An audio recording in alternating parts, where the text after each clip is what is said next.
Hello everyone. இன்றைக்கி நம்ம mass media தான் பார்க்க போகிறோம். மாஸ் மீடியாங்கிறது ஒரு தகவலை நிறைய மக்களுக்கு ஒரே நேரத்தில் கொண்டு போய் சேர்க்குற ஒரு கருவி தான் மாஸ் மீடியா. இது நம்மளோட மாடர்ன் சொசைட்டியில் ஒரு தகவலை ஷேர் பண்ணுறதுக்கோ இல்லை நம்மளோட என்டர்டெயின்மெண்ட்டுக்கோ இல்லை நம்மளோட ஐடியாவை உலகம் ஃபுல்லாக பரவ வைக்கிறதுக்கு யூஸ் பண்ணுறோம் இந்த மாஸ் மீடியாவை. மாஸ் மீடியாவில் ஒரு தகவலை எழுத்து மூலமாகவோ இல்லை பேசுகிறது மூலமாகவோ இல்லை ஒளிபரப்பு மூலமாகவோ மக்களுக்கு தெரிய வைக்கிறோம். இதில் news paper, magazine, radio, television, internet, mobile phones இதெல்லாம் வரும். மாஸ் மீடியாவோட ஃபங்க்ஷனை பற்றி பார்க்கலாம். First providing information. இப்போ என்ன நடக்குது, வெதர் என்ன, இப்போ யார் ஆட்சியில் இருக்கா, இப்போ உள்ள சுற்றுச்சூழலுக்கு நம்மளோட ஹெல்த்தை எந்த அளவுக்கு இம்ப்ரூவ் பண்ணணுங்கிற இன்ஃபர்மேஷன் எல்லாம் கொடுக்கும். Next entertainment. நம்ம movies, music, TV shows, games எல்லாத்தையும் நம்ம மாஸ் மீடியா வழியாக பார்த்து என்ஜாய் பண்ணுறோம். Next shaping public opinion. இப்போ சமூகத்தில் ஏதாவது ப்ராப்ளம் இருக்குன்னா அந்த ப்ராப்ளத்தை பற்றி மக்கள் என்ன நினைக்கிறாங்கன்னு சொல்லி அவங்கக்கிட்ட போய் இன்டர்வியூ எடுத்து மக்கள் என்ன நினைக்கிறாங்கங்கிறத தெரிவிக்கிறதுக்கு ஹெல்ப் பண்ணுது. அதே மாதிரி ஒரு பொருள் இருந்துச்சுன்னா அந்த பொருள் எதுக்கு நல்லது அந்த மாதிரி தெரிவிக்கிறதுக்கும் ஹெல்ப் பண்ணுது. Next cultural transmission. இப்போது நிறைய நாட்டில் வேறு ட்ரெடிஷன் அண்ட் லைஃப் ஸ்டைல்ஸ் இருக்கும். நம்ம மாஸ் மீடியா மூலமாக மற்றவங்களோட ட்ரெடிஷன்லாம் கற்றுக்கிடுவோம். தீபாவளி, பொங்கல் அந்த மாதிரி ட்ரெடிஷ்னல் ஃபெஸ்டிவலை நம்ம பரப்பவும் செய்வோம் இந்த மாஸ் மீடியாவை பயன்படுத்தி. Next holding authorities accountable. மீடியாவை பயன்படுத்தி யாராவது ஊழல் பண்ணாங்கன்னா அதை வெளிச்சத்துக்கு கொண்டு வரலாம். இது வாட்ச் டாக், காவல் நாய் மாதிரி செயல்படும்.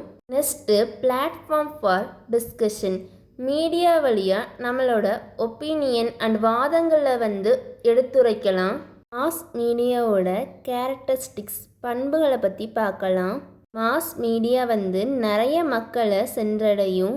One way communication. Traditional media, அதாவது நியூஸ் பேப்பர் இருக்குல்ல, அதில் என்ன நியூஸ் போடுறாங்களோ அதை நம்ம படிக்க தான் செய்வோம். அதுக்கு நம்மளால் உடனே ரிப்ளை பண்ண முடியாதுல்ல, அது one way communication. Next professional production. அந்த நியூஸ் பேப்பர் வச்சுருக்கவங்க எல்லாருமே ப்ரொஃபஷ்னலாக இருப்பாங்க. Next rapid dissemination. உடனே ஒரு இன்ஃபர்மேஷன் எல்லாருக்கும் பரவும். Next types of mass media. First printed media, அச்சு ஊடகம், book, newspaper, magazine, pamphlet எல்லாம் printed media.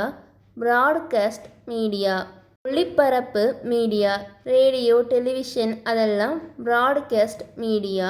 Next digital media, internet, social media, mobile communication, Instagram, Facebook, YouTube எல்லாம் digital media. Next outdoor media, வெளிப்புற ஊடகம். இதில் billboard, posters அதெல்லாம் இருக்கும். Evolution of mass media.